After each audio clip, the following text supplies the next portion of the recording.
اللہ الرحمن الرحیم۔ امید ہے آپ سب خیریت سے ہوں گے،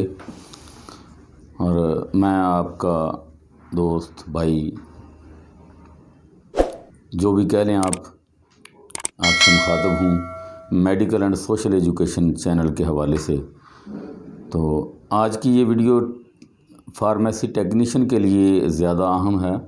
ویسے تو سب کے لیے ہے لیکن فارمیسی ٹیکنیشین کے لیے کچھ ٹپس ہیں اس میں، وہ ذرا نوٹ کر لیں تھوڑا سا کہ میں نے جو فارمیسی اسسٹنٹ کے لیے فارماکوگنوسی پارٹ بی پڑھایا ہے نا، تو اس میں تھوڑی سی توجہ کر لیں۔ وہ اردو میں پڑھایا گیا ہے، اگر اس کو آپ انگلش میں کر لیں نا، الفاظ ہی ہیں وہ بھی، چاہے اسے اردو میں لکھ لیں چاہے انگلش میں لکھ لیں، اس کے سپیلنگ وغیرہ یاد کر لیں۔ آپ فرض کر لیں کہ ایفیڈرا کے بارے میں آپ کو بتایا تو آپ کو چند پوائنٹس ہیں اس کے، یعنی ایفیڈرا سینیکا اس کا نباتاتی سرچشمہ ہو گیا، اور اس میں سے ایفیڈرین اور نقلی ایفیڈرین دو دوائیاں نکلتی ہیں اس میں سے، اور یہ کہاں کہاں پایا جاتا ہے، اس میں یہ جو ادویات ہیں وہ کرتی کیا ہیں۔ یہ جو اردو میں پڑھایا گیا اس کو تھوڑا سا دوسری طرف دیکھ لیں تو آپ کی یہ ٹیکنیشین والی کتاب میں بھی فارماکوگنوسی کا جو باب ہے اس میں سارے کے سارے یہ آ جاتے ہیں، جتنی ادویات اس میں پڑھی گئی ہیں اس میں بھی وہ موجود ہیں۔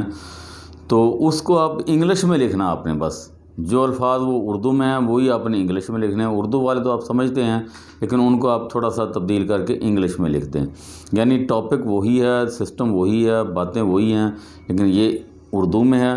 وہ تھوڑا سا انگلش میں ہے۔ آپ اردو والا جب سن لیں گے نا تو آپ کے ذہن میں ایک کنسیپٹ بیٹھ جائے گا کہ یہ کیا چیز ہے، اصل ہے کیا چیز، اس کا اندرونی جو کہانی ہے نا وہ آپ کو پتہ چل جائے کہ ادویات کے اندر کیا ہے، یہ کرتی کیا ہیں، یہ کہاں سے حاصل ہوتی ہیں، اور ان سے کیا چیز بنائی جا سکتی ہے۔ جو یہ کنسیپٹ آپ کے ذہن میں آ جائے گا نا تو آپ انگلش میں اس کو آسانی سے لکھ سکیں گے کہ اس کا جواب کیا دینا ہے۔ دوسرے نمبر پر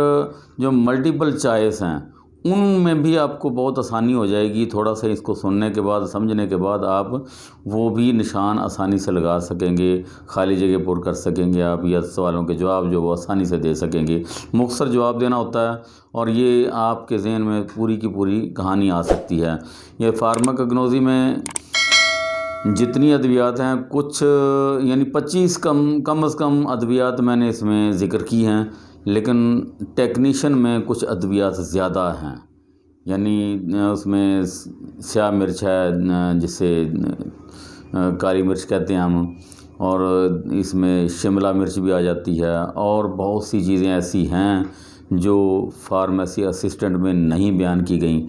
تو اس کا ایک اور طریقہ بھی ہے کہ آپ گوگل سے سرچ کر لیں، اس ایک چیز کا نام لکھیں، جو چیز آپ کتاب سے پڑھ رہے ہیں اس کو گوگل میں سرچ کریں۔ میں تمام دوائیوں کے نام جو ہیں وہ آپ کو کسی ایک ویڈیو میں بنا دوں گا، تو آپ اسے گوگل سے سرچ کر لیں تو اس کے سائیڈ افیکٹ، اس کی اندرونی کہانی، وہ سب کچھ آپ کو پتہ چل جائے، کس کام آتی ہے، کیا دوائی اس سے بنتی ہے، کتنی دوائی ہوتی ہے اس میں، کتنی نہیں ہوتی، یہ ساری کی ساری اس میں تفصیل سے لکھی ہوگی۔ پھر اس کو آپ سرچ کرتے ہوئے یہ بھی لکھ دیں کہ اسے اردو میں بتایا جائے، تو وہ اردو میں بھی آپ کو بتا دیا جاتا ہے، اس میں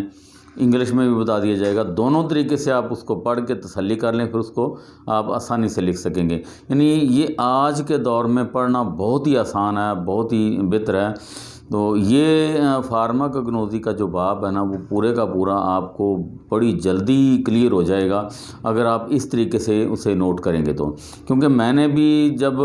پڑھتا تھا تو میں نے ایک پنساری کے پاس چلا جاتا تھا، اس سے پوچھتا رہتا تھا یہ دوائیاں کس کام آتی ہیں، آپ اسے کیسے استعمال کرتے ہیں، آپ کے استعمال میں یہ کس طرح کام کرتی ہے، تو میں ان سے بھی مشورہ لیتا تھا، اور جن استادوں نے مجھے پڑھایا ہے ان کو بھی میں پوچھ لیتا تھا۔ تو ان ہر اینگل سے میں نے یہ سوال حل کرنے کی کوشش کی ہے، تو یہ ذہن میں پھر پکا بیٹھ جاتا ہے۔ ڈسکس سے زیادہ بہتر آپ کو پتہ چلے گا پڑھنے کی بجائے۔ اگر آپ کتاب کو لے کر بیٹھ جائیں گے تو پڑھتے جائیں، دوسرے دن آپ سارا بھول جائیں گے پیچھے سے۔ لیکن آپ ایک چیز کو فرض کر لیں، بھی دار چینی ہے، سینامن لوریڈی ہے، اس کو آپ گوگل پہ سرچ کر لیں، اس کے بارے میں شام تک اس کو اچھے طریقے سے پڑھیں۔ آپ تسلی سے جب پڑھیں گے تو آپ کو یہ کبھی بھی نہیں بھولے گا، آپ کو یاد رہے گا۔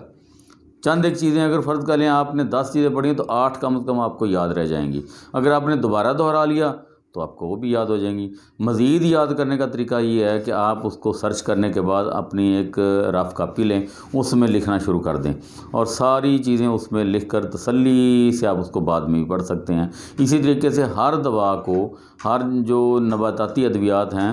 فارماکوگنوسی ہے، اس میں سے ہر دوا کو آپ علیحدہ علیحدہ طریقے سے سرچ کریں اور پھر اس کو کاپی پر لکھ لیں۔ آپ کو یہ نہ نوٹس لینے کی ضرورت پڑے گی، نہ آپ کو کسی کتاب کی ضرورت پڑے گی، اور آپ آسانی سے گھر بیٹھے تسلی سے اسے